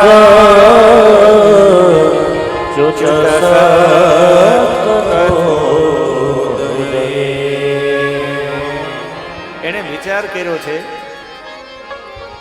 કે એક ધન્વદ નામનો એક નિર્જળ પ્રદેશ હતો જ્યાં પાણી જ ન હતું. એણે વિચાર કર્યો વશિષ્ઠ, અસિત અને ગૌતમ ઋષિ દ્વારા અશ્વમેધ યાગ કરું અને મારી આખી સંપત્તિ ત્યાં આપી દઉં. 1 વર્ષ સુધી દ્વાદશી યુક્ત વ્રત કર્યું છે, સકામ વ્રત કર્યું છે અને એમાં કારતક માસ હતો, 3 રાત્રિ સુધી ઉપવાસ કર્યો, યમુનામાં સ્નાન કર્યું, મધુવનમાં શ્રી કૃષ્ણની પૂજા કરી, મહાઅભિષેક કર્યો અને ભૂદેવોને બોલાવ્યા છે. સ્વાદિષ્ટ અને ગુણાકારી ભોજન કરાવ્યું છે. બ્રાહ્મણો જમતા હતા ત્યાં એક બ્રાહ્મણની 60 કરોડ શણગારી ગાયો એના ઘરે પહોંચાડી દીધી. એનો મતલબ બધું આખી સંપત્તિ આપી દીધી હતી. છેલ્લી એકાદશી હતી, આજે દ્વાદશી હતી અને એ સમયે દુર્વાસાજી પધાર્યા છે. દુર્વા અસતી ભક્ષતી ઇતિ દુર્વાસા, જે દુર્વા ખાઈને જ રહે છે એવા દુર્વાસાએ પરીક્ષા લેવા માટે કહ્યું કે હમણાં હું સ્નાન કરીને આવું છું, પછી ભોજન કરીએ. અતિથિ પહેલા ભોજન પણ ન કરાય, એમના વિના જો ભોજન કરી લઉં તો બ્રાહ્મણોએ કહ્યું કે તમારે ત્રયોદશીનો સમય થઈ ગયો છે લાગી જવાનો, તમે જલપાન કરી લ્યો. અને એ સમયે એણે કૃત્યાને છોડી છે. કૃત્યા મારવા માટે આવે છે અંબરીશને, ત્યાં તો સુદર્શન ચક્ર એને બાળીને ભસ્મ કરી નાખે. દુર્વાસાની પાછળ સુદર્શન ચક્ર દોડે છે. બ્રહ્મા, ભગવાન ભોળાનાથ, મહેશ ભગવાન નારાયણ પાસે જાય, બધા કહે કે ના ના, તે ભક્તનો અપરાધ કર્યો છે. 1 વર્ષ સુધી ફરે છે. અંતે અંબરીશના ચરણમાં આવે છે. અંબરીશ કહે કે ભૂદેવ, આપની પાસે વિદ્યા, આપનું તપ આશીર્વાદ દેવા માટે હોય છે, આપ મને વંદન ન કરો. 1 વર્ષથી હું જલપાન વિના છું, હવે આપ ભોજન કરો ત્યારે જલપાન કરું. એવું અંબરીશનું ચરિત્ર છે. દુર્વાસાએ પરીક્ષા એક ભક્તની મહિમા વધારવા માટે કરી છે, કોઈ અહંકારમાં આવી નહીં. અંબરીશના 3 પુત્રો થયા, વીરુ, કેતુમાન અને શંભુ. પછી નાસિકામાં છીક આવી છે, ઇક્ષ્વાકુ ઉત્પન્ન થયા, એમાંથી 100 પુત્રો થયા. એનું પણ 50 પુત્ર આર્યવર્તના પૂર્વ ભાગમાં ગયા, 25 લોકો પશ્ચિમ દિશામાં, 3 મધ્ય લોકમાં અને 47 દક્ષિણ દિશામાં. એમાં એક યુવનાશ્વ રાજા થયો, એને 100 રાણી હતા. પુત્રકામેષ્ટિ યજ્ઞ કર્યો અને રાત્રે તરસ લાગી, એ પુત્રકામેષ્ટિનું જલ પી ગયો અને એક પુરુષને ગર્ભ ભર્યો. ભવિષ્યમાં પણ રહેશે. અને એ પુરુષને ગર્ભ ભર્યો, એની જમણી કૂંક ચીરીને જે બાળકને કાઢવામાં આવ્યો, મારું દૂધ પૂછે મામ ધાતા, એમાંથી માન ધાતા થયા. 24 કલાકમાં આખું પૃથ્વી, આખું સમ્રાટ બની ગયા. 24 કલાકમાં આખી પૃથ્વી ઉપર એને રાજ ભોગવી લીધું હતું. એક છત્ર શાસન રાખ્યું હતું. માનધાતાએ બિંદુમતી સાથે લગ્ન કર્યા, એનાથી 3 પુત્રો થયા. 50 પુત્રી થઈ, જે સોભરી ઋષિ સાથે પરિણી હતી. ને એ યૌવનાશ્વના હારી, એના ત્રિસદ્યુ, પુરુકુત્સ, અનરણ્ય, હરિયસ્વ, અરુણ, ત્રિબંધન, એના સત્યવ્રત, જેને ત્રિશંકુ કહેવાય, એને ત્યાં હરિશ્ચંદ્ર થયા.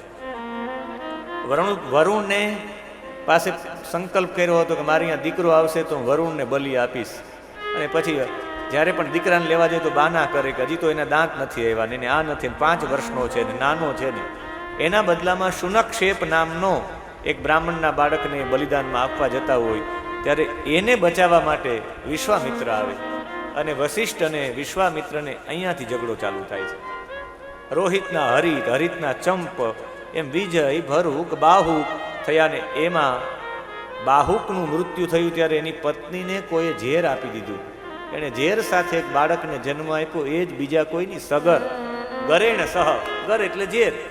અને ઝેર સાથે જન્મા એના ચક્રવર્તી પુત્રો હતા, જેણે પૃથ્વીને ખોદીને સમુદ્ર બનાવી નાખ્યો. એટલે તો સગરના પુત્રોએ સમુદ્રને ખોદો એટલે તો સાગર કહેવામાં આવે છે. સગરસ ચક્રવર્ત્યાસી સાગરો યત્સુતે કૃતઃ યસ્તાજંગાન યવનાન ચકાન હય હય ઓર્વ ઋષિની આજ્ઞાથી એણે તાલજંગ, યવન, શક હઈ બર્બર જાતિનો વધ કરી નાખ્યો હતો. અને એની બે પત્નીઓ હતી, સુમતી અને કેશિની, સગરની. સુમતીથી 60,000 પુત્રો થયા અને કેશિનીથી અસમંજસ નામનો પુત્ર થયો. અસમંજસ યોગી જેવા હતા. અમુક એવી એની હરકત હતી કે બધા લોકોએ એને બહાર કાઢી મૂક્યા હતા. ઓર્વ ઋષિના યજ્ઞમાંથી ઇન્દ્રને થયું કે ક્યાંક ઇન્દ્રાસન ન માગી લઈ સગર, એટલે એ ઇન્દ્રાસન ન માગી લઈ એટલે અશ્વમેધનો ઘોડો ચોરી કપિલ ઋષિના આશ્રમમાં રાખી દીધો છે. 60,000 પુત્રો એને શોધવા માટે ગયા. કપિલના આશ્રમમાં જોયો કે એક તરફથી સાધનાનો ઢોંગ કરે ને એક તરફથી બાંધી રાખે છે. અમારો યજ્ઞનો પશુ મારવા ગયા અને કપિલ ઋષિ આંખ ખોલી, ત્યાં બધા બળીને ભસ્મ થઈ ગયા. આ બધા શોધવા નીકળ્યા હતા, પણ એક મહાપુરુષની ભૂલ કરીને પછી અંશુમાન શોધતો શોધતો આવે ને કહે કે અમારા પૂર્વજો માટે કંઈક કૃપા કરો. 6 શ્લોકોમાં કપિલની સ્તુતિ કરે અંશુમાન. અને કપિલ અનુગ્રહ કરે કે જો પૃથ્વી ઉપર ગંગાજી અવતરિત થાય તો આ થઈ શકે. અંશુમાને ગંગાજી માટે તપ કર્યું, આખી પેઢી ખલાસ થઈ ગઈ ગંગાજી પધાર્યાની. અંશુમાનનો પુત્ર દિલીપ હતો, એણે તપ કર્યું, ગંગાજી ન પધાર્યા. અને એનો પુત્ર ભગીરથે તપ કર્યું, ગંગાજી કે હું પધારીશ પણ હું ભૂતલને ભેદન કરીશ, રસાતલમાં જતી રહીશ, મને ધારણ કોઈ કરશે? ત્યારે ક્ષિપ્ર પ્રસાદમ આશુતોષયતી આશુતોષ મહાદેવજીને પ્રસન્ન કર્યા. અને મહાદેવજીએ પોતાની જટામાં ગંગાજીને ધારણ કરી લીધા છે ને પછી એમાંથી ગંગાજી પૃથ્વી લોક ઉપર આવ્યા મહાદેવને પ્રસન્ન કરીને. અને રથ વાયુ વેગે ચલાવ્યો, ઘણા પ્રદેશમાં સ્પર્શ થતો હતો, અંતે ગંગા સાગર સુધી પહોંચ્યા છે. બધા પૂર્વજોની મુક્તિ થઈ છે. ગંગાજી પધાર્યા એટલે જ ગંગાજીને ભાગીરથી પણ કહેવામાં આવે. ભગીરથ લઈ આવ્યા છે.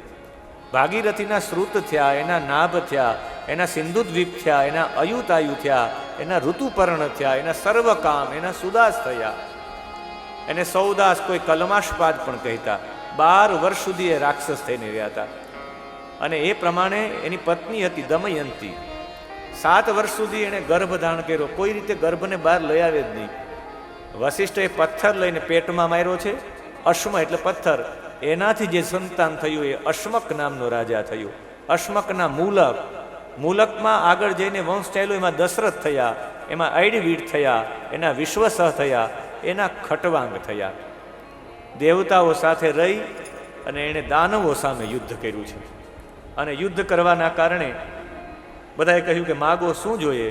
ત્યારે એમણે કહ્યું અમારે બીજું કંઈ નહીં, અમારે ફક્ત ને ફક્ત, ખટવાંગ કહે અમારે એક જ પ્રાર્થના છે કે મને મારું મૃત્યુ ખબર પડી જવી જોઈએ. કહ્યું કે 2 ઘડીમાં મૃત્યુ છે. 2 ઘડીમાં ભૂદેવો વચ્ચે બેસી અને એણે પોતાના મૃત્યુને જીતી લીધું છે. એક ખટવાંગના દીર્ઘબાહુ થયા. દીર્ઘબાહુનું સાચું નામ, એ તો હાથ લાંબા હતા એટલે, બાકી સાચું નામ દિલીપ હતું. અને એની પત્ની સુદક્ષિણા, જેણે ગાયની સેવા કરી. ગાય ચાલે તો એ ચાલે, ગાય સૂવે તો સૂવે, ગાય ભોજન કરે તો ભોજન કરે. ખૂબ સેવા કરીને એકવાર પરીક્ષા માટે વાઘ બનીને આવ્યા છે ભગવાન. અને ગાય ઉપર પ્રહાર કર્યો ત્યારે કહ્યું, નંદિની નામની ગાય ઉપર પ્રહાર કર્યો, કહ્યું કે મને જો ભક્ષણ કરવું હોય તો કરી જાઓ, બાકી ગાયને નહીં. અને ભગવાને આશીર્વાદ આપ્યા, ગાયની સેવા કરવાથી, ગાયનું દૂધ, ગાયનું માખણ, ગાયનું ઘી આરોગવાથી એનું જીન્સ બરાબર થયું. ને જીન્સ બરાબર થવાના કારણે એને સંતાન થયું. ને એ સંતાન બીજું કોઈની, ગાયની સેવાથી જે દીકરો પ્રાપ્ત થયો એ રઘુ થયા. જેણે સૂર્યવંશને, કકુસ્થ વંશને રઘુવંશ તરીકે સ્થાપિત કરી દીધું. અને રઘુને ત્યાં અજ થયા, અજને ત્યાં દશરથ થયા. અને દશરથના ઘરે સંતાન ન હતા. એટલે સંતાન ન હતા એટલે સંતાન માટે નહીં, પણ મારા રાજ્યને એક સુંદર રાજા મળે, મારી પ્રજાને રાજા મળે. એટલે દશરથજી પોતાના ગુરુજી પાસે જાય છે. અને પોતાના ગુરુજી પાસે જઈ અને ગુરુજીને વિનંતી કરે છે કે ગુરુદેવ, હું આપને વિનંતી કરું છું કે એક એવો રાજા જોઈએ કે જે રાજાના કારણે અમારો વંશ ચાલે એમ નહીં, અમારું અયોધ્યા સુરક્ષિત રહે, એટલે રાજા જોઈએ છે. ગુરુ ગૃહ ગયો તો રત મહિપાલા, ગુરુ ગૃહ ગયે તો રત મહિપાલા, ચરણ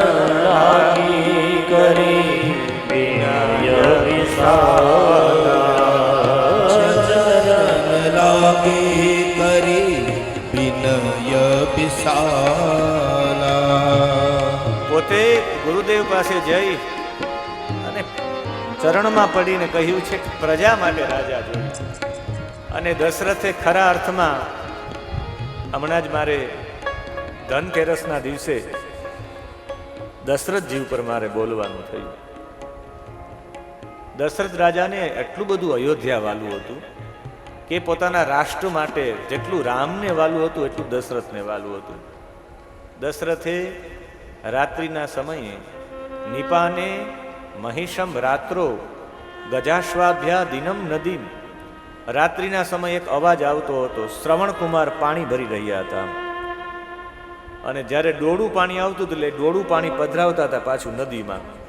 પાછું પાણી ભરે, પાછું ડોળું આવે, પાછું પધરાવે. ને એ જે અવાજ આવતો હતો એ સ્વર છે ને નિષાદ નામના સ્વર આવતો હતો. 3 રીતે નિષાદ સ્વર નીકળે છે. સા રે ગ મ પ ધ ની જે છે એ 7 સ્વરો છે. એમાં સા ઉપરથી ષડજ સ્વર નીકળે, રે ઉપરથી રેશભ, ગ ઉપરથી ગાંધાર, મ ઉપરથી મધ્યમ, પ ઉપરથી પંચમ, ધ ઉપરથી ધૈવત, ની ઉપરથી નિષાદ. સા રે ગ મ પ ધ ની આ બધા સ્વરો છે. એ સ્વરોની એક વિશેષતા છે. ષડજ નામનો સ્વર નીકળે. ષડજ નામના સ્વરથી પક્ષીઓને બળ મળે. ગાંધાર નામનો સ્વર નીકળે, ગાંધર્વોને બળ મળે. મધ્યમ નામનો સ્વર નીકળે, એનાથી મનુષ્યોને બળ મળે. પંચમ નામનો સ્વર નીકળે, એનાથી દેવતાઓને બળ મળે. એમ નિષાદ નામનો સ્વર નીકળે. નિષાદ નામના સ્વરથી તમો ગુણ વધે અને તમો ગુણ વધવાથી અસુરોને બળ મળે. એટલે તો ક્ષત્રિય લોકો જ્યારે યુદ્ધ કરવા જતા ત્યારે પાડાનું બલિદાન આપીને જતા. આપણે એમ થાય કે પાડાનું બલિદાન, પણ આમ પાડાને કાપે ને, પાડો જે અવાજ કરે ને નિષાદ નામના સ્વરમાં કરે. તમો ગુણ વધી જાય. તમો ગુણ વધી જાય એટલે યુદ્ધ કરવાની ઈચ્છા થાય એને. આસુરી બળ વધે એટલે યુદ્ધ કરવાની ઈચ્છા થાય એટલે પાડાનું બલિદાન આપતા. રાજાઓ અંબાડી ઉપર નીકળતા હાથી ઉપર બેસીને. હાથી પણ જ્યારે નિષાદ નામનો વારંવાર હાથી જે અવાજ કરે નિષાદ નામના સ્વરમાં કરે, અતિ મંદ તીવ્ર સ્વર. અને એ જ્યારે સાંભળે ને, એ સાંભળવાની સાથે આજુબાજુના લોકો હાથીનો અવાજ સાંભળે એટલે બધાની અંદર તમો ગુણ વધી જાય. તમો ગુણ વધી જાય એટલે બધા લડવાવાળા થઈ જાય. યુદ્ધમાં લોકોને એક ખુન્નસ ચડે એટલે હાથીઓ રાખવામાં આવતા. હાથીનો સ્વર મંદ તીવ્ર સ્વર નિષાદ સ્વર, પાડાનો સ્વર અતિ મંદ તીવ્ર સ્વર અને પાણી ભરવાનો સ્વર અતિ મંદ તીવ્ર સ્વર, ત્રણેય એક જ સ્વરમાં આવે. ખબર ન પડે પાડો છે, હાથી છે કે પાણી ભરાય છે. એટલે નિપાને મહિષમ રાત્રો, આ ઘટના રાત્રિના થઈ હતી. રાત્રિના વારંવાર અવાજ આવતો હતો. નિપાને મહિષમ, મહિષમ એટલે પાડો પાણી પીવા આવ્યો છે. અતિ મંદ તીવ્ર સ્વર થાય. મારા અયોધ્યામાં તમો ગુણ વધી જશે તો થોડીક વાર રાહ જોઈ તો એ પાછો અવાજ આવતો હતો. આ પાડો નહીં હોય તો ગજ હાથી હશે. અભ્યા દિનમ નદી, નદી પાસે રાત્રે અત્યારે હાથી આવ્યો હશે. અતિ મંદ તીવ્ર સ્વર છૂટે છે નિષાદનો. મારા અયોધ્યામાં તમોગુણ ન ઉત્પન્ન થઈ જાય. એટલે દશરથ રાજાએ ઘણા સમયથી અતિ મંદ તીવ્ર સ્વર નિષાદ સ્વર થતો હતો. એટલે શબ્દવેદી બાણ નહોતું માર્યું. જો શબ્દવેદી બાણ મારતો તો પાણીનો ઘડો હોય ત્યાં તીર વાગવું જોઈએ, અહીંયા નહીં. એને શબ્દવેદી બાણ નહીં, એને માર્યું કે હાથી પાણી પીતો હશે અથવા પાડો પાણી પીતો હશે. બેમાંથી એકને એક તીર મારું તો પાડો એમ મરે નહીં ને હાથી મરે નહીં. એની ચામડી બહુ કઠણ હોય, પાડાની પણ ને હાથીની પણ. એકાદું તીર લાગે એટલે તીર લાગવાથી હાથી કે પાડો હોય તો ભાગી જાય.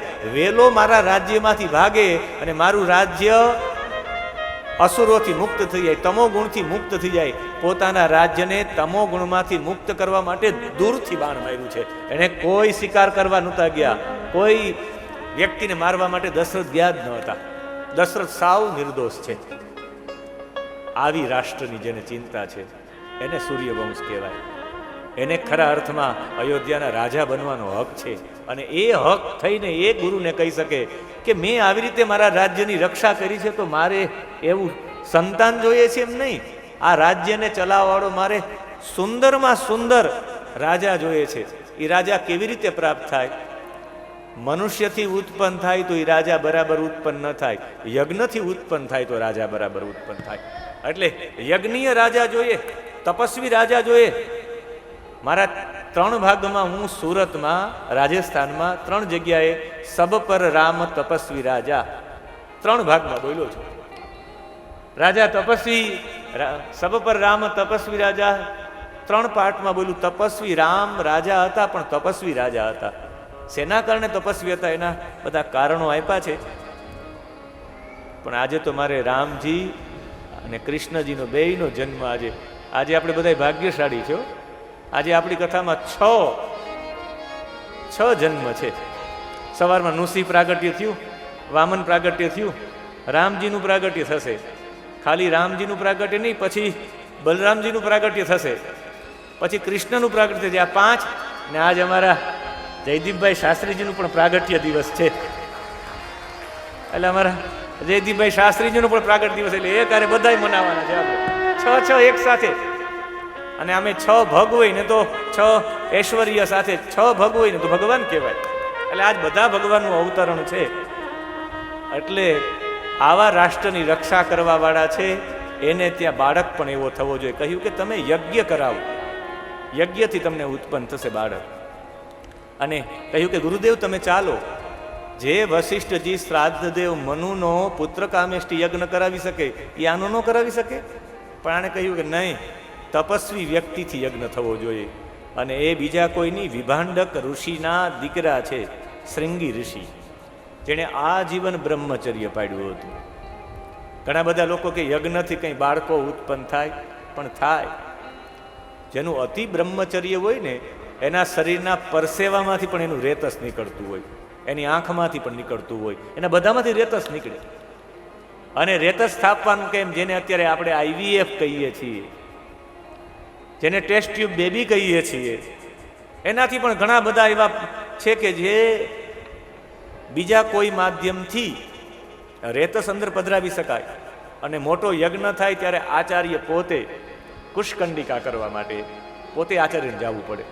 અને કુશકંડિકામાં એવું હોય, અગ્ને દક્ષિણતો બ્રહ્માસનમ તત્ર બ્રહ્મોપવેશનમ વાયવ્યામ દ્વિતીય આસનમ પ્રણીતા અગ્નયોર્મધ્યે પ્રોક્ષણીના નિધાનમ પ્રોક્ષણ્યુદકેન સનિધાન પ્રોક્ષણમ સ્રુવઃ પ્રોક્ષણમ, બધું પ્રોક્ષણ કરે.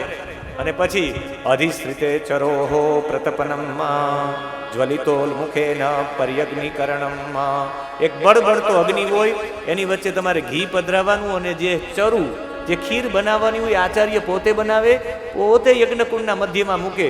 અને જ્વલિતોલ મુખે ને એકદમ અગ્નિ થઈ જાય ત્યારે એની પરિક્રમા કરાવીને એ અગ્નિ પાછો એમાં પધરાવે. અને એ અગ્નિ થઈ જાય, એ ચરુ એમાં જ બનાવે ને એ ચરુ લેવા જાય ત્યારે પરસેવે રેપઝેપ થઈ જાય આચાર્ય. અને એ પરસેવો અનાયાસ રૂપે એ ચરુમાં જતો રહે. એ પરસેવામાં એનું રેતસ નીકળ્યું હોય, એ રેતસ એ ખીરમાં સ્થાપિત થઈ જાય ને એ ખીર ગ્રહણ કરે એટલે ગર્ભવતી સ્ત્રી થઈ જાય. એના માટેનું આખું સાયન્સ છે, સંપૂર્ણ સાયન્સ. એટલે કહ્યું કે હું નહીં, એવો તપસ્વી ઋષિ આવશે, વિભાંડક ઋષિના પુત્ર, જેનું નામ શૃંગી ઋષિ છે.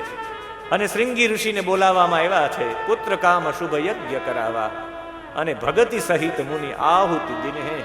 અને જ્યારે ભક્તિ સહિત આહુતિ આપી ત્યારે અગ્નિદેવ પોતે પ્રગટ થયા છે ચરુ લઈને. અગ્નિમાંથી એક બળબડતા અગ્નિમાં એક ચરુ હતો, એ ચરુ લીધો, સંપૂર્ણ અગ્નિથી વ્યાપ્ત હતો. અગ્નિના ગુણો એમાં આવ્યા છે, એનાથી રેતસ, એ પરસેવાના માધ્યમથી રેતસ પણ એ વિભાંડક ઋષિનું એમાં પધાર્યું છે. અને એ પધાર્યું છે ને એ બધી રાણીઓને ભાગ આપવામાં આવ્યા. એ ચરુના 2 ભાગ કરવામાં આવે. એક ભાગ કૌશલ્યાને આપ્યો, એક ભાગ હતો એના 2 ભાગ કર્યા. એમાંથી એક કૈકેયીને આપ્યો ને એ એક ભાગના ફરી 2 ભાગ કર્યા. એક કૌશલ્યા અને કૈકેયીને આપ્યો, એ બંને એ સુમિત્રાને આ એક ભાગ આપ્યો. સુમિત્રાજી કહે કે મારે ઘરે જો 2 પુત્રો થશે તો એક તમારા પુત્રની સેવામાં, એક તમારા પુત્રની સેવામાં આપી દઈશ. અને બંને લોકોને 4 ભાગ, 2 ભાગ સુમિત્રાના, એક મોટો ભાગ કૌશલ્યાનો અને કૈકેયીનો એ ગ્રહણ કરી અને ચરુ ગ્રહણ કર્યો છે. ને પછી તો પ્રતીક્ષા કરે છે. સારા દિવસો રહ્યા છે ને અયોધ્યામાં આનંદ આનંદ અને આનંદ થઈ ગયો છે કે પ્રભુ પધારવાના છે. અને એ સમયે દેવતાઓ પણ વિનંતી કરવા માંડ્યા છે બધા કે ભગવાન જલ્દી પ્રગટે, ભગવાન જલ્દી પ્રગટે. કોઈ પણ ભોગે ભગવાન આવે, ભગવાન આવે. દેવતાઓ રાજી થઈ ગયા. બરાબર ચૈત્ર માસ આવ્યો છે અને એ ચૈત્ર માસના દિવસોમાં ભગવાન પોતે, ભગવાન નારાયણ એ પણ મા પાસે આવવા તૈયાર થાય છે. પણ મા પાસે આવે એ પહેલા તો બધા દેવતાઓએ આવીને વિનંતી કરી કે પ્રભુ હવે તો અમારી ઉપર કંઈક કૃપા કરો, તમે જલ્દી આવો, જલ્દી આવો. અને એ સમયે ભગવાન જેવા જ પ્રગટ થાય છે, પ્રગટ થવાની સાથે બધા દેવતાઓ છે, ચૈત્ર માસ હતો, શુક્લ પક્ષ હતો, નવમી તિથિ હતી અને અભિજીત મુહૂર્ત હતું. બરાબર મધ્યાહન કાલે બધાનો વિરામનો સમય હતો, વિશ્રાંતિનો સમય હતો. ત્યારે ભગવાન ચતુર્ભુજ નારાયણ રૂપે પ્રગટ થયા છે. અને જેવા પ્રગટ થયા છે બધાએ હાથ જોડી અને વિનંતી કરી છે. અને ભગવાન પ્રગટ થયા હોય તો એનું પહેલું કારણ છે, ભગવાન શા માટે પ્રગટ થયા? કોઈ કહે તો એનું પહેલું કારણ છે ભગવાન પ્રગટ થયા બધા ઉપર કૃપા કરવા માટે. અને બધા ઉપર કૃપા કરવા માટે પ્રગટ થયા કે ભગવાન આવી રીતે નહીં, અમારે આ 4 હાથવાળા ન હોય, 2 હાથવાળા હોય. અને અમારે બાળકોનો જન્મ થાય પછી રમકડા હોય, તમારા રમકડા છોડો, શંખ ચક્ર ગદા પદ્મ છોડો. ભગવાને છોડ્યું, 2 હાથવાળા થયા, નાના થયા. માં હવે બરાબર કે એમ નહીં, ભગવાન અમારા બાળકો રડે અને અખિલ બ્રહ્માંડના માલિક નારાયણ એક માની સ્તુતિ કરવાના કારણે નાના એવા બાળક થઈ ગયા. અને એ સમયે તુલસીદાસજી પોતાનો ભાવ વ્યક્ત કરે, ભય પ્રગટ કૃપાલા દીન દયાલા કૌશલ્યા હિતકારી હર્ષિત મહાતારી મુનિમાન હારી અદ્ભુત રૂપ વિચારી માતા પૂની બોલી સોમાતી ડોલી તજહું तात यह रूपा कि जैसी सुलीला अति प्रिय शीला यह सुख परमनोपा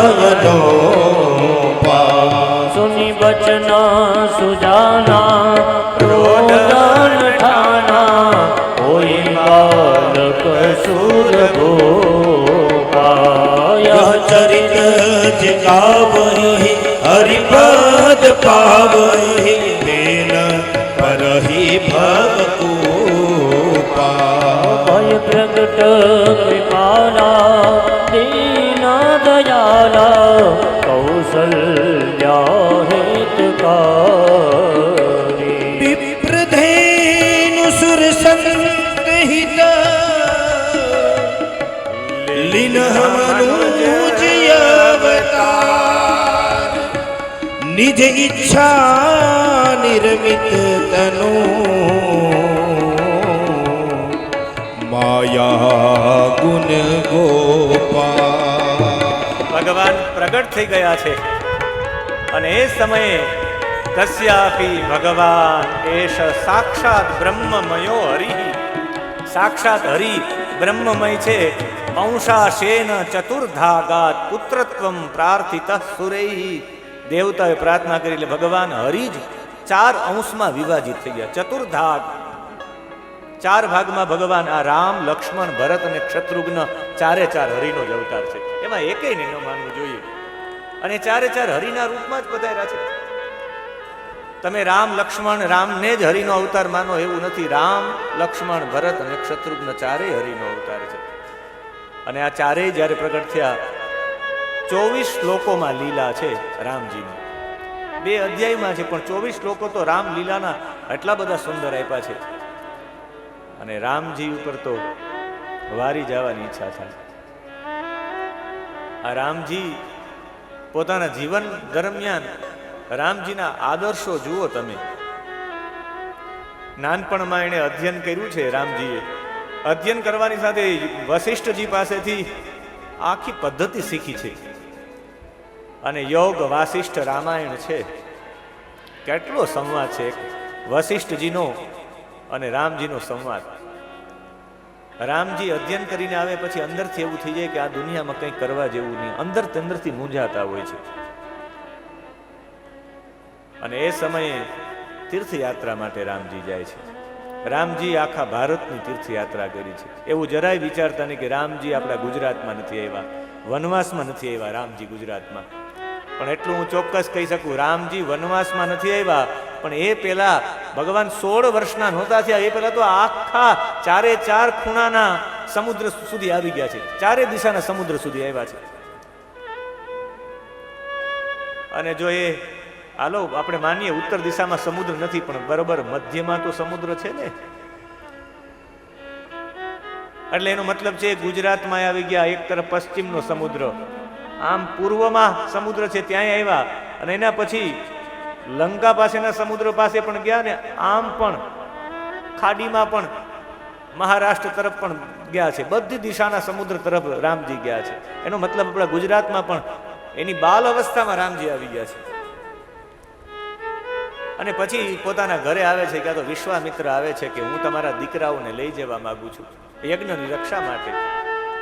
એક રાક્ષસની આખી એક ટોળી છે એ મારા યજ્ઞમાં વિધ્વંસ કરે છે. ધારું તો હું પણ 1 સેકન્ડના છઠ્ઠા ભાગમાં એને બાળી નાખું, શાપ આપું તો, પણ હું એવા માટે શાપ નથી આપતો કે યજ્ઞમાં બેઠા હોય ત્યારે ક્રોધ ન કરાય. આ યજ્ઞ ચાલે છે, છક પરિવારના લોકો કોઈ ક્રોધ ન કરતા 7 દિવસ સુધી. ઘરના લોકો 2 વાર તૈયાર થવા જાય તો જવા દેવાના, ભલે સવારમાં પણ જાય ને બપોર પછી પણ જાય, જવા દેવાના. કંઈ ઢોળાઈ જાય તો બોલવાનું નહીં. એનું કારણ છે કે તમે યજ્ઞમાં બેઠા છો, ક્રોધ ન થાય. એટલે ક્રોધ ન થવાના કારણે હું પણ ન કરી શકું, પણ મને રામ અને લક્ષ્મણ એવા માટે જોઈએ છે કે તમે દશરથ કે હું આવું, મારું સૈન્ય આવે, આ આવે કે ના, હું એવા માટે રામ અને લક્ષ્મણને માગવા આવ્યો છું કે આ બાળકો યજ્ઞથી ઉત્પન્ન થયા છે. જેનાથી ઉત્પન્ન થયા એના રક્ષણ માટે તો એને ખબર પડે કે અમે યજ્ઞથી ઉત્પન્ન થયા તો અમારો જન્મ યજ્ઞની રક્ષા માટે છે, એ તો ખબર પડે, એટલે લેવા માટે આવ્યો છું. તમારો જન્મ જેના માટે થયો હોય, જેના દ્વારા થયો હોય, તમે એના પ્રત્યે સમર્પિત હોવા જોઈએ. મને કોઈ સોમનાથ મહાદેવ માટેનું કોઈ કહે, સોમનાથ મહાદેવમાં કથા કરવા માટે કહે, સોમનાથ ટ્રસ્ટ મને ગમે ત્યારે કહે, ત્યારે હું ઉઘાડા પગે જ હોઉં, કારણ કે મારો જન્મ સોમનાથની કૃપાથી જ થયો છે. તો સોમનાથ પ્રત્યે મારો આદર હોય જ. સોમનાથ ટ્રસ્ટના જેટલા પણ અત્યાર સુધી અમે કાર્યક્રમ કર્યા, સોમનાથ ટ્રસ્ટના કાર્યક્રમમાં અમે આજ સુધી 1 રૂપિયો નથી લીધો. એવા માટે નથી લીધો કે જેના માટે આજે પણ કોઈ સોમનાથની વાત કરે તો હું ગમે એવા કામ મૂકીને સોમનાથના કાર્યક્રમમાં જાઉં. એવા માટે જાઓ કે તમારો જેના કારણે તમારો જન્મ થયો છે ને તમે એવા વ્યક્તિ હોય તો તમારે ચોક્કસ એટલું તો ધ્યાન રાખવું જ જોઈએ. યજ્ઞ માટે રામ, બધા કે યજ્ઞ શું આપી શકે, યજ્ઞ શું આપી શકે, મને કહેવાની ઈચ્છા થાય યજ્ઞ 9 લાખ વર્ષ સુધી આપણા હૃદયમાં રામને રાખી શકે. આ યજ્ઞ આપી શકે. યજ્ઞ રામ આપી શકે જે લાખો વર્ષથી આપણા હૃદયમાં છે. યજ્ઞ શું આપી શકે? વિશ્વામિત્ર કહે યજ્ઞથી ઉત્પન્ન થયા એટલે માગવા આવ્યો છું, અધિકાર સાથે. યજ્ઞની રક્ષા માટે યજ્ઞથી તમને ફળ મળ્યું છે, તમારાથી નહીં. હું લઈ જવા માંગુ છું. અને અંતે વશિષ્ઠજી કહે કે યજ્ઞથી પ્રસાદી મળી છે, સોંપી દો બંને દીકરાઓ. અતિબલા નામની વિદ્યા આપવામાં આવી છે, બલા અને અતિબલા નામની વિદ્યા. તત્કાલ રામજીને કહ્યું કે સાંજનો સમય થાય, જલ્દી વિદ્યા લઈ લો. સરયુના કિનારે જ વિશ્વામિત્રએ વિદ્યા આપી દીધી છે કે રાત્રે તમને સૂતા હોય તમારી પર કોઈ પ્રહાર ન કરી શકે, તમને તાવ ન આવે. આજે આપણે બધા કહીએ છીએ કે હાલો આપણે એક વેક્સિન લઈ લઈએ, પછી આપણે કોરોના ન આવે કે આ ન આવે. એ વેક્સિનની વિશ્વામિત્રે કીધું જિંદગીભર તમને તાવ ન આવે, તમને વિદ્યા આપી દઉં. એ સમયે સંશોધન થઈ ગયું હતું રસીકરણનું. એ સમયને વિદ્યાઓ આપવામાં આવી, શસ્ત્રો આપવામાં આવ્યા, એ વિદ્યાઓના મંત્રો આપી દેવામાં આવ્યા કે આ તમે કોઈ પણ બાણ ઉપર આ મંત્ર બોલીને ફેંકશો એટલે એ જ બાણ, બ્રહ્મનો મંત્ર બોલીને ફેંકશો એટલે બ્રહ્માસ્ત્ર થઈ જશે, વરુણનો મંત્ર બોલીને એ જ બાણ ફેંકશો એટલે વરુણાસ્ત્ર થઈ જશે. બાણ કઈ અલગ અલગ નહોતા, એ જ બાણ. એના ઉપર અગ્નિનો મંત્ર બોલીને ફેંકો એટલે અગ્નિયાસ્ત્ર થઈ જાય. ચાકુ એક જ ન હોય, શાક પણ કાપી શકાય ને કોઈના પેટમાં પણ ભરાવી દેવાય. ઉપયોગ કેવી રીતે કરવામાં આવે એ મહત્વની વાત છે. મંત્રો આપવામાં આવ્યા અને પછી તાડકા હતી. તાડકા બરાબર સાંજનો સમય હતો, સાંજ પડવા આવી હતી ને યજ્ઞની પૂર્ણાહુતિ થવાની, ત્યાં તાડકા આવી છે. એવો અવાજ કર્યો, વિશ્વામિત્રે કહ્યું રામ, યજ્ઞનો વિધ્વંસ કરવા માટે આવી છે તાડકા, સાવધાન. રામે તીર ચડાવ્યું છે. રામજીના બંને પગ કોડા છે. રામજી આમ આંખ બંધ કરેલી ધનુષ્યની પ્રત્યંચાને ખેંચી રાખી છે. તીર બરાબર છે. આમ જોયું ત્યાં તો એક સ્ત્રી છે તાડકા. સંસ્કૃતમાં એને વાલ્મીકી રામાયણમાં તાટકા નામ આપવામાં આવ્યું છે, રામચરિતમાનસમાં તાડકા નામ આપવામાં આવ્યું છે. એ સ્ત્રી ઉપરથી આવી એટલે રામજી રોકાઈ ગયા છે. એક સ્ત્રી ઉપર હું સૂર્યવંશી થઈને આક્રમણ કરું? અને ત્યારે ઉપરથી પથ્થરનો વરસાદ કર્યો છે. આ તો માયાવી હતી રાક્ષસી. આટલા બધા પથ્થર ફેંકા રામજી ઉપર કે પથ્થરનો ઢગલો થઈ ગયો મેદાનમાં. રામજીને અહીંયા વાગ્યા, અહીંયા વાગ્યા, અહીંયા વાગ્યા, બધામાં પથ્થરો વાગ્યા છે. તો એ રામ ધનુષ્ય આમ લઈને જ ઊભા છે. વિશ્વામિત્રે કહ્યું, રામ, હું આપને કહું છું, સ્ત્રીને મારવામાં કોઈ દોષ નથી. પૂર્વમાં શુક્રાચાર્યની માનું મસ્તક પણ વિષ્ણુ ભગવાને કાપ્યું હતું. તમે ડરો નહીં, એમાંથી તમને પાપ નહીં લાગે. પાપ લાગે તો એની જવાબદારી હું લઉં છું. રામ, એનો વધ કરો. સાંજનો સમય થશે તો એ અસુરોનું બળ રાત્રિના વધી જાય છે. એ મારો યજ્ઞ વિધ્વંસ કરી નાખશે તો તમારા પિતાજીનું વચન ફેલ જશે. તમારા